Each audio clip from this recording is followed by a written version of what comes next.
And our top story of the hour, Ukrainian President Volodymyr Zelensky has accused Russia of plotting potentially catastrophic attacks on Ukrainian nuclear plants. Now, in his address to world leaders at the UNGA, Zelensky said that Moscow is planning attacks on Kyiv's nuclear power plants and infrastructure, aiming to disconnect the plants from the power grid. Zelensky added that any missile or drone strike or any critical incident in the energy system could lead to a nuclear disaster, warning that a day like that must never come. Recently, I received yet another alarming report from our intelligence. Now, Putin does seem to be planning attacks on our nuclear power plants and their infrastructure, aiming to disconnect the plants from the power grid. With the help of satellites, by the way, ladies and gentlemen, satellites of other countries. Russia is getting images and detailed information about the infrastructure of our nuclear power plants. Shortly after the Ukrainian president remarks, his Russian counterpart Vladimir Putin made his most explicit threat yet over the use of nuclear weapons, saying Russia would consider such a response to a massive air attack on its soil.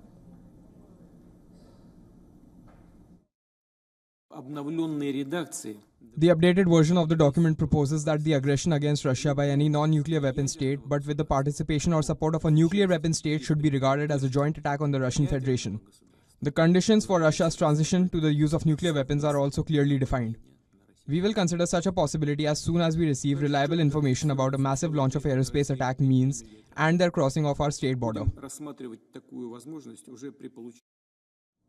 Ukraine has been pushing the United States and its allies to ease restrictions on weapons that can be used to strike deeper into Russia. Now, soon after Zelensky's UN address, President Joe Biden's administration promised new military aid for Ukraine. U.S. Secretary of State Anthony Blinken has announced $375 million in military aid for Ukraine. The package that includes HIMARS precision rocket launchers, cluster munitions, and light tactical vehicles, assuring that the U.S. is committed to Ukraine's defense against what he called Russia's brutal aggression. Blinken said that Washington would deploy this new assistance as quickly as possible. This is likely to be the last such visit before the November elections that could shape Washington's policy on Kyiv. Zelensky is set to soon meet President Joe Biden and Vice President Kamala Harris, and he will present his victory plan. The aid package comes as Ukraine frets that a second Donald Trump presidency could loosen U.S.'s commitment. Trump has repeatedly praised Russian President Vladimir Putin and has refused to take a side on the war. As Kyiv seeks to cover all political bases, Zelensky plans to meet the former president during his visit as well.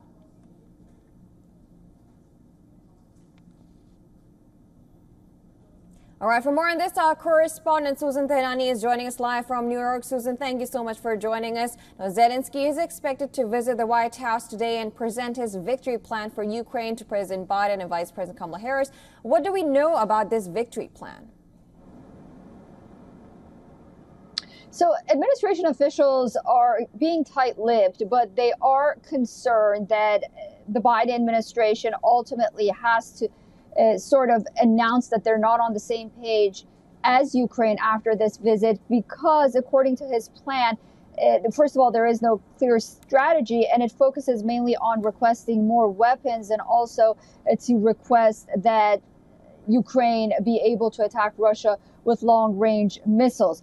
The disagreement over long-range missiles continues, and, the specific of his plan is, again, not outlined, but it's very concerning. That issue of long-range missiles and asking for more money is on top of everyone's mind, not here just here in the United States, where 2/3 of Americans think that the United States has already spent too much on Ukraine with less than 2 months to the election, but also among NATO members as well. There are some countries that support Ukraine getting more weapons, notably long-range missiles and shooting into Russia. But then leaders like Olaf Scholz of Germany and even the United States, they're concerned that, that's just going to escalate the situation. Ukraine is in a very tough spot right now because Russia may start to attack its energy installations. And if that happens, with winter coming up, it's unclear how much Ukrainians can survive. Right, Susan, that being said, also can you tell us how crucial this plan is for Ukraine, considering the U.S. elections that you just mentioned in November? And do we expect a time frame in this victory plan as well? Again, we don't know the details so much, but it's clear that Zelensky wants to cement at least some more financial help and weapons as well. Again, those long-range missiles before the upcoming elections. There is this notion that if Donald Trump does come into office, he may be tougher on Ukraine.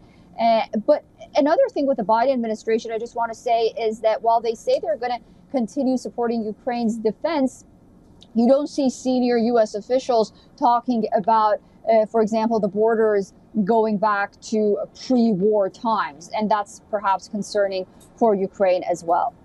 All right, Susan, thank you so much for joining us and giving all the latest. We'll, of course, be tracking his visit and the meeting between Joe Biden and Zelensky.